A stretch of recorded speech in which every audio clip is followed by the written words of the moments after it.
सोलापूर शहरामध्ये भीषण अपघात झाला। अपघातामध्ये 3 तरुणांचा जागीच मृत्यू झाला, तर रूपा भवानी मंदिर परिसरामध्ये अज्ञात वाहनानं 3 तरुणांना जोराची धडक दिली।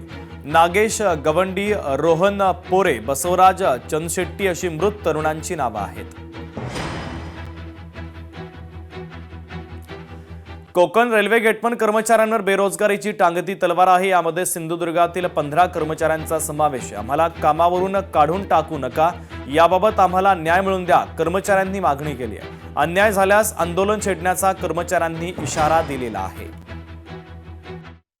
मोठ्या प्रकारे अन्याय करत आहेत की आमच्या जागी दुसऱ्या एक आर्मी भरायचा त्यांचा पूर्णपणे विचार चालू आहे। आम्ही गेली 2.5 वर्ष कोकण रेल्वेमध्ये सध्या आपण तिथे काम करत आहे, तरी सुद्धा आम्हाला विचारात न घेता कोकण रेल्वे आणि एजन्सीने डायरेक्ट हा निर्णय घेतलेला आहे की तुमच्या जागी एक्स आर्मी भरायचे आहेत। याची पूर्वकल्पना 1 महिना वगैरे तर द्यावी, हे आम्हाला त्यांनी दिलेले कुठच्या प्रकारचे लेखी पुरावा म्हणजे आम्हाला दिलेला नाही, पत्र वगैरे। एका दुर्घटनेच्या संदर्भातली ब्रेकिंग न्यूज। 3 वर्षीय मुलगी पार्किंग डकमध्ये पडून जखमी झाली।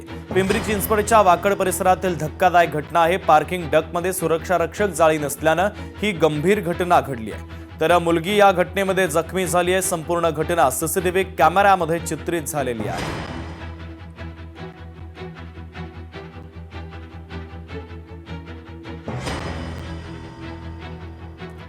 तर संबंधित घटनेचा सीसीटीव्ही देखील समोर आलेला आहे।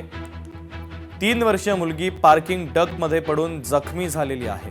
पिंपरी चिंचवडच्या वाकड परिसरातील घटना आहे। पार्किंग डकमध्ये कोणत्याही प्रकारे सुरक्षेच्या संदर्भात खबरदारी न घेतल्यानं ही दुर्घटना घडली आहे।